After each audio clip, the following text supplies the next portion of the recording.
Have you ever seen Batman and me in the same room? TWS 365 Super Maxing.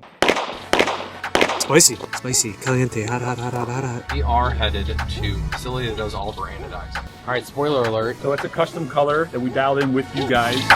Running to the checker flag, running through the red light, 12 kept me gunning.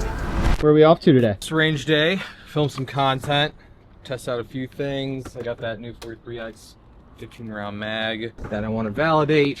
We have the 365 TWS that I always love running, so we might as well. I got some new shoes from Victos. Shout out Victos for the new wear. Having some fun.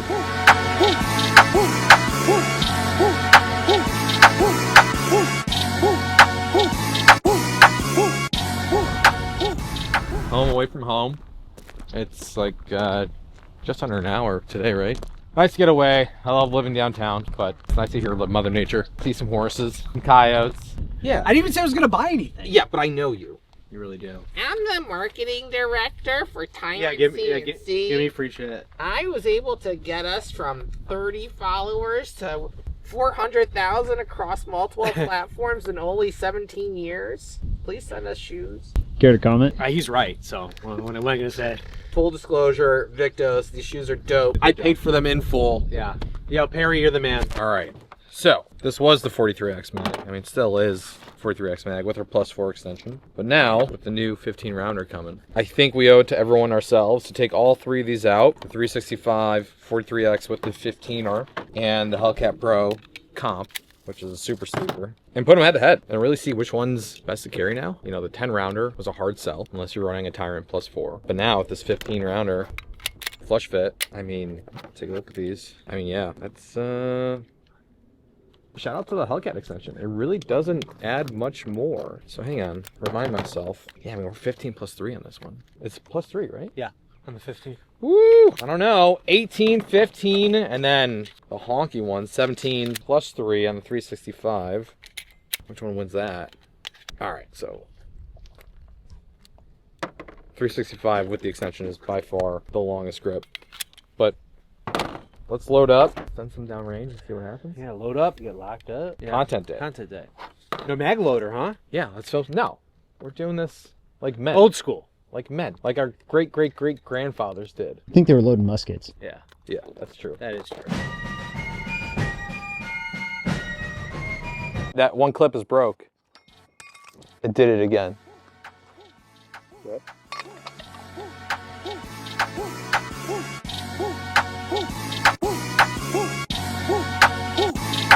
Running to the checker flag, running through the red light, 12 kept me gunning, won't pull over till I'm dead right. Riding to the sunrise, can't none by no bedtime. Ain't gon' get no bitches riding with me, let they head back. Better know from west side level or the best style. All right, last but not least, BB baby.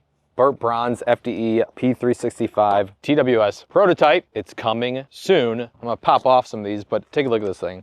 I mean, this colorway, it is a flat FDE. So it's a flat dark earth in all the good ways. It's incredibly difficult to do. 7000 series aluminum, you know, you got a special media for bead blasting, and then the way they put it in the tank, the way they cure it, all those things, like you're baking a cake, and not just a regular cake, a BB FDE. I'm extremely excited about it because the process is very difficult, and our anodizer is the best in the biz. Huge facility. We actually have to go there pretty soon to validate the colorway on this, as well as something else that's coming in BB FDE that's not revealed yet, so you'll stay tuned to that. But with that being said, let's do some pews.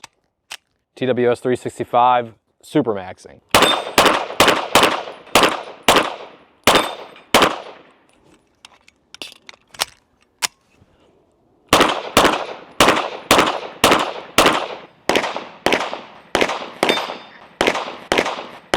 What's the word, Bird? Spicy, caliente, hot. What a day. We wrap? It's a wrap. Next up, go back home, make some dope product.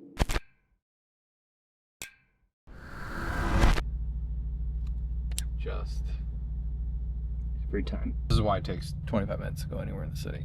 All right, Dan, we are headed to a facility that does all of our anodizing. They're rock stars. They do mostly automotive and defense markets. We're going to our anodizer to preview the burnt bronze FDE colorway that they're doing for us that's specific to Tyrant.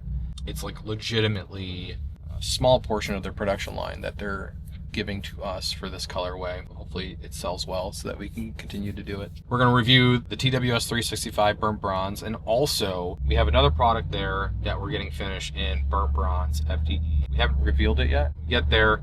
Hopefully everyone will be excited about it. It's pretty dope. I think it's going to mesh well with the TWS. And while we're there, we'll get a little peek behind the curtain of how they do what they do. Again, they're an awesome anodizer. We've gone through several in the last 12 years. They are by far the best. By the way, that is a train. It's called the L in Chicago because it's elevated above the streets, as you can see. This also is pretty iconic. If you guys remember Dark Knight, I think the original Dark Knight, where he's in the Lamborghini and he like pulls in front of the like red light and like takes a hit. But anyways, this is literally the intersection where that happens in that movie. So are we driving the Lamborghini? No. Is our car gray? Yes. Does that make me Batman? I mean, it doesn't. Never been seen in the same place at the same time. Yeah, that's true. Yeah. Have you ever seen Batman and me in the same room? Hi, Batman.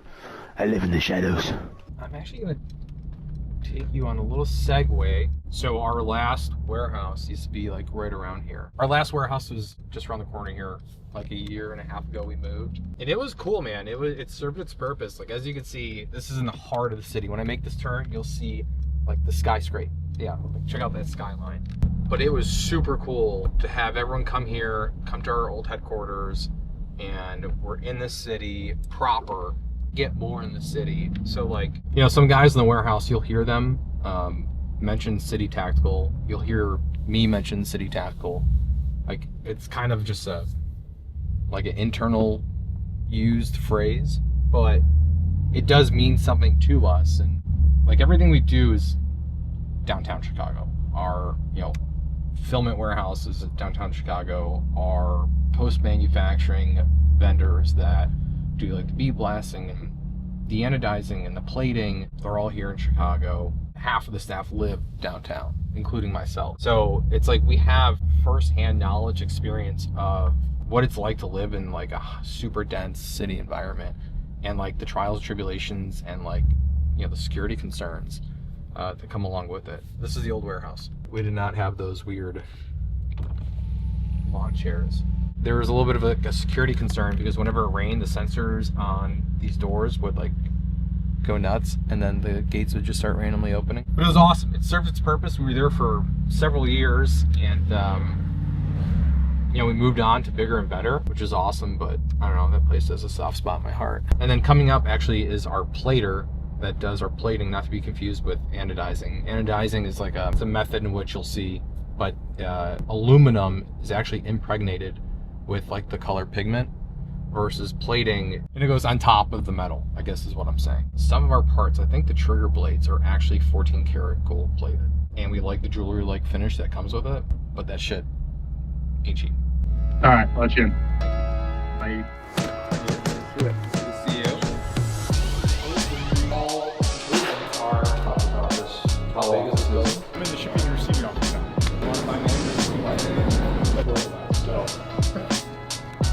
Let's go. Lincoln? Bang & Olufsen. It's the first time I've looked at that index. I want to have it in the other building, but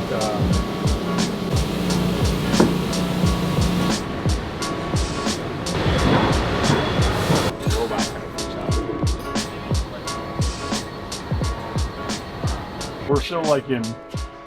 No, you guys are. We're still like in prototyping with them. You guys are pros.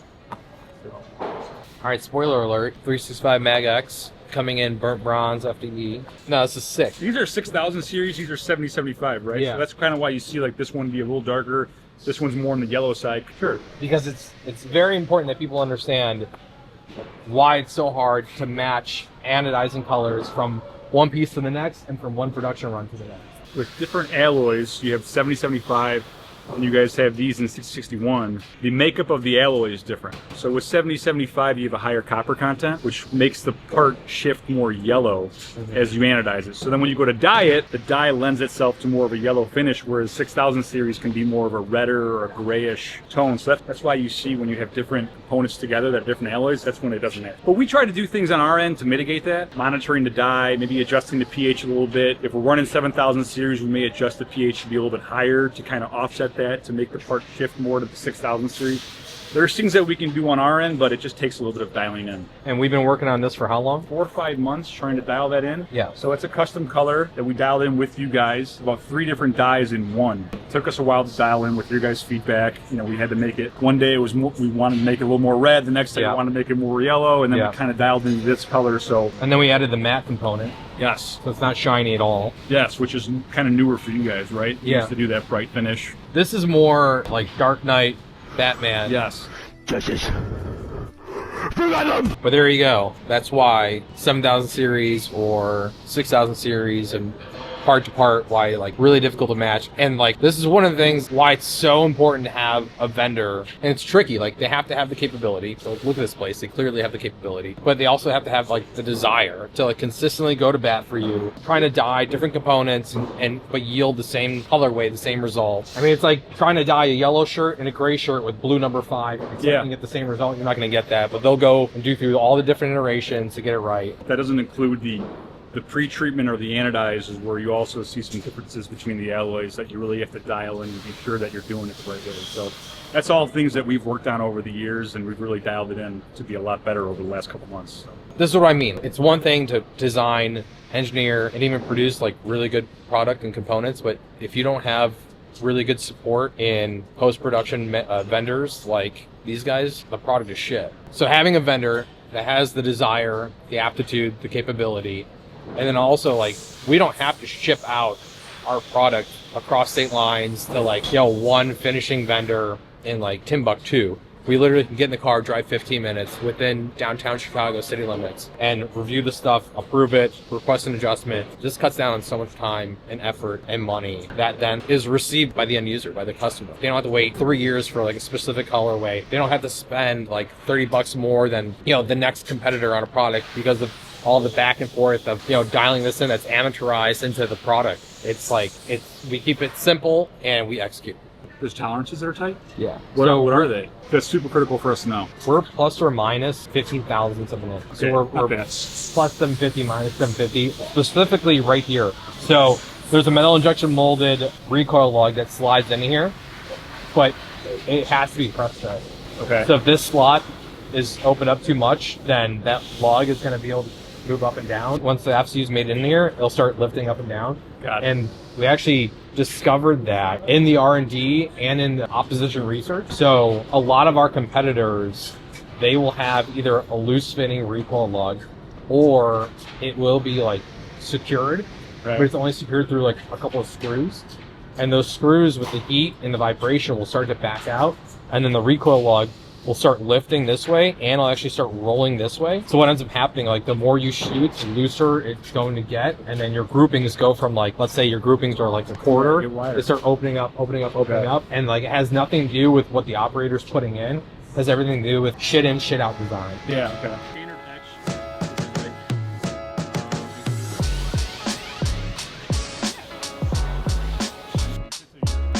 That's the first thing I said. See? Flag. Get the flag up.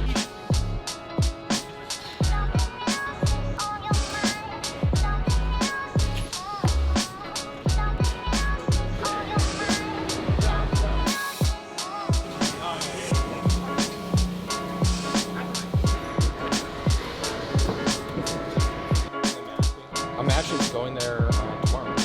What do you think? Oh, I was just looking. And you know what they call it? What? The Dark Knight.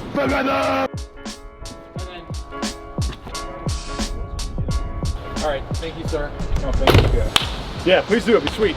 Our second full year we're with them, and I guess every year they do like an internal review of all their customers. In the meeting, Chris called me.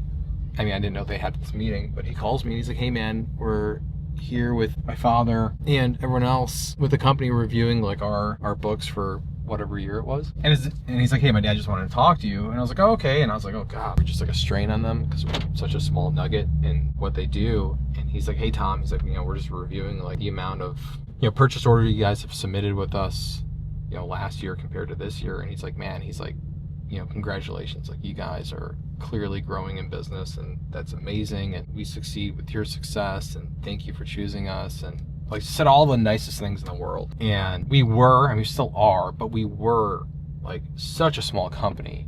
For him to take his time out of this like meeting where they talk about like these major OEMs that they get business from, like GM and like name your major company.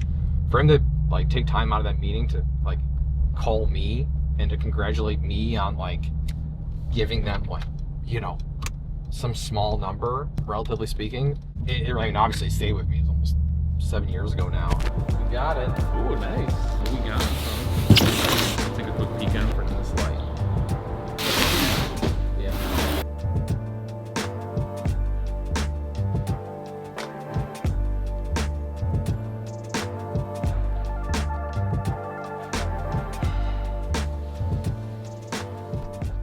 Dude, these last couple weeks, crazy.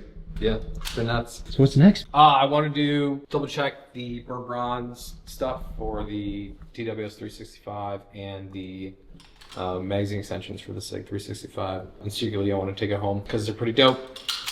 It's by far my favorite colorway to date. So what's next? What's on the docket beyond this? We're just episode 1. Yeah, episode 1. It's been a crazy year so far. A couple things that we can't discuss yet publicly that have been established, and we're well on our way to developing those products for those customers. We have a bunch of other Tyrant product coming out soon. Yeah, we're going to Brownells, doing that a couple weeks, going out there, doing a mind melt with them, film a bunch of content, some interviews. They've been an awesome, reseller of ours. I mean, honestly, everyone is, but Brownells especially has been super kind and welcoming. And so we're going out there. It's only like a 4-hour drive. We'll do a little bit of a road trip with you, me, Corey, Ricky, Bobby. Yeah, we'll shoot content, we'll talk, we'll get some dinner, a little wine, shoot some guns, and go from there. Yeah, how do we go from here? Like, what is this? Where are we going? I don't know. Beyond that, I'm just shooting from the hip.